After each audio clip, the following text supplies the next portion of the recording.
सोचो अगर एक ख्याल तुम्हारी सारी जिंदगी बदल दे तो। अक्सर हम सोचते हैं कि बड़े काम सिर्फ बड़े लोगों के लिए बने, लेकिन हकीकत में ऐसा नहीं है। हर बड़ा काम एक छोटे आइडिया से स्टार्ट होता है। ये कहानी है 1995 की लिंडा नामी एक ग्राफिक डिजाइन टीचर, जिसने अपने बच्चों का और अपना काम दिखाने के लिए एक छोटा सा आइडिया लॉन्च किया। उसने सोचा कि वो एक डोमेन खरीदेगी जिसका नाम lynda.com था और उस पर सिखाएगी अपने बच्चों को अबाउट ग्राफिक डिजाइनिंग। अपने स्टूडेंट्स का काम वहां पर पेस्ट करेगी, अपना पेस्ट करेगी। उसके पास कोई ताकत नहीं थी, उसके पास कोई बड़ी कंपनी नहीं थी, उसके पास कोई दौलत नहीं थी, सिर्फ था तो सीखने का शौक और सिखाने की मोहब्बत। उसने ये काम शुरू किया और फिर 2002 में वही lynda.com जो था वो एक ऐसा प्लेटफॉर्म बन गया जहां पर पेड सब्सक्रिप्शंस तक दी जाती थी। अभी बात यहीं पर खत्म नहीं हुई। 2015 में लिंक्डइन जैसी बड़ी कंपनी ने उसको खरीद लिया और कितने में, $1.5 बिलियन। लिंक्डइन ने इसका नाम चेंज करके लिंक्डइन लर्निंग रख दिया। अब इस कहानी से हम क्या सीखते हैं कि ये कहानी किसी मखसूस शख्स की नहीं है। ये कहानी आपकी भी हो सकती है, ये कहानी मेरी भी हो सकती है। कैसे एंटरप्रेन्योर्स का माइंड हम लोगों से डिफरेंट होता है, आज मैं आपको बताने वाला हूं। नंबर 1 जो उन लोगों को हमसे डिफरेंट बनाती है वो माइंडसेट क्या है? Yes we can do, yes I can do, हाँ मैं कर सकता हूँ। ये वो सोच है जो एक आम आदमी को, एंटरप्रेन्योर को एक आम आदमी से डिफरेंट बनाती है। एक आदमी जिसकी कंस्ट्रक्शन कंपनी थी, पाकिस्तान की एक एग्जांपल है, वो चला रहा था। उस कंस्ट्रक्शन कंपनी में एक दिन उसके जो ग्राहक है, जो उसका कस्टमर है, कंज्यूमर है, क्लाइंट है, उसने कहा कि क्या आप मेरे लिए इंटीरियर डिजाइनिंग करेंगे? उसने कहा यस, मुझे आता नहीं है लेकिन मैं कर लूंगा, थोड़ा वक्त लगेगा, सीख भी जाएंगे और ये काम हो जाएगा। अब क्लाइंट ने ट्रस्ट किया क्योंकि क्लाइंट उसकी कंस्ट्रक्शन सर्विसेज को जानता था। उसने वो इंटीरियर डिजाइन किया, उसने इंटीरियर डिजाइन की टीम्स हायर की, उसने वो प्रोजेक्ट किया। कुछ गलतियां जरूर हुई लेकिन उसने उन गलतियों से सीखा। एक टाइम आया कि उसकी कंपनी पाकिस्तान की सबसे बड़ी इंटीरियर डिजाइन कंपनी बन गई। अब उस एंटरप्रेन्योर को किस चीज ने जो है वो चेंज किया?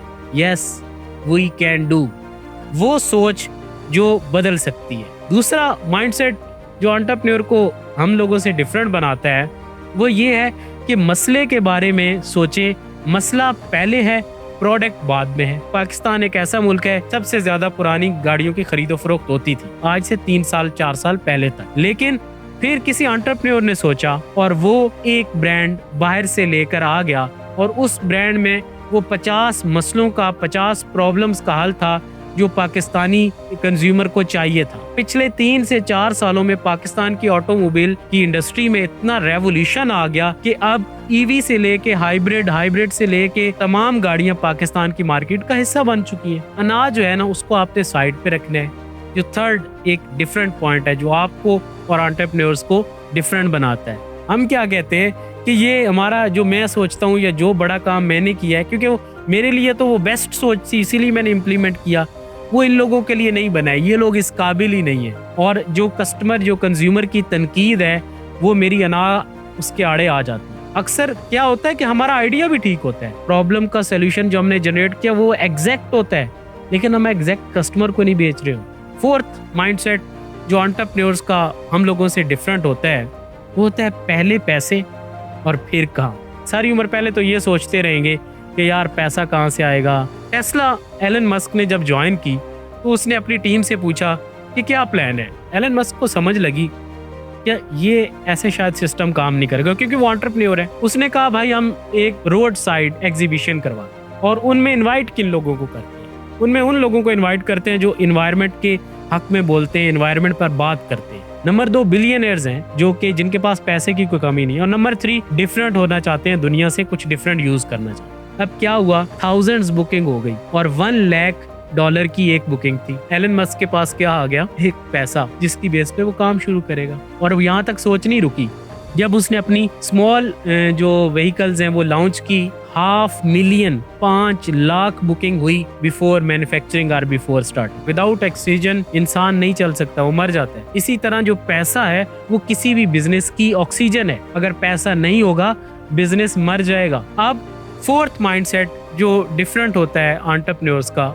हम लोगों से, वो है छोटा सोचो, बड़ा नहीं। जैसे मैं कहता हूँ कि मैं सपोज इस्लामाबाद में रहता हूँ, तो मैं कहता हूँ जी इस्लामाबाद की ये प्रॉब्लम है, इसको मैंने सॉल्व करना है, उसकी बेस पे मैं एक डिजाइन करता हूँ। क्या होता है कि वो मेरा आइडिया चल जाता है और मैं फिर उसको कॉपी पेस्ट करता हूँ मुल्तान, सक्कर, पेशावर, लाहौर, वहां पर मेरे लिए बहुत ईजी हो जाता है। जैसे वो लिंडा का मैंने जिक्र किया वीडियो के शुरू में, उसने जब वो चीज बनाई तो वो सिर्फ एक प्रॉब्लम सॉल्व कर रही थी, उसके माइंड में नहीं था कि 1.5 बिलियन डॉलर्स की फरोख्त हो जाएगी मेरा जो ये प्लेटफॉर्म है। मांगो, उधार लो, लेकिन चोरी नहीं करो। ये वो माइंडसेट है जो एंटरप्रेन्योर्स सोचते हैं। तो सबसे पहले आप देखो कि आपके पास आइडिया है, आपके पास ऐसी कोई चीज है जो आप इम्प्लीमेंट करना चाहते हैं, और एक दूसरे बंदे के पास प्लेस है, दूसरे बंदे के पास पैसा है, आप उसके पास जाते हैं और उससे कहते हैं कि भाई ये मेरे साथ जो है ये वेंचर कर ले और इसमें हम दोनों विन विन सिचुएशन में खेलेंगे। तो आपने ऐसे सोचना है, लेकिन कभी भी ना चोरी नहीं करनी है, कभी भी शॉर्ट रास्ता नहीं लेना है। उधार लेना कोई बुरी बात नहीं है, मांग लेना भी कोई बुरी बात नहीं है। आइडिया अच्छा होगा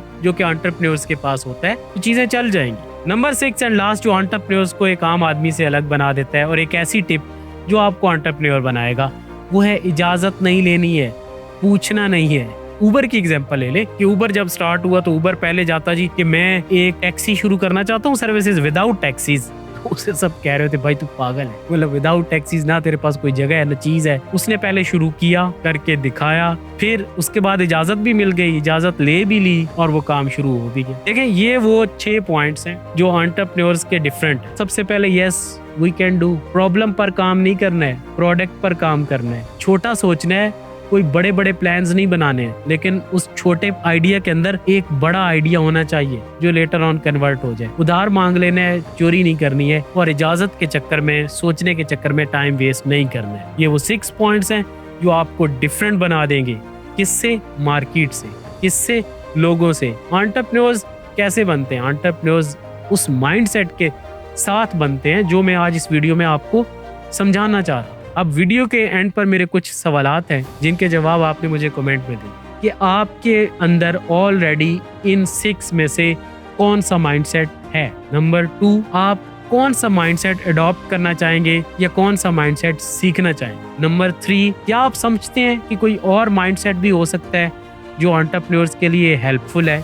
तो वो भी मुझे जरूर बताइएगा। और क्या एंटरप्रेन्योर्स नॉर्मल बिजनेसमैन या नॉर्मल लोगों से वाकई में डिफरेंस होते हैं? इन सब सवालों के जवाबात मैं जरूर जानना चाहूंगा कमेंट में। वीडियो कैसी लगी मुझे बताइएगा। हाँ, ऐसी मजीद वीडियोस देखने के लिए सब्सक्राइब जरूर कर लीजिएगा। इंशाल्लाह मुलाकात होती है। Thank you so much.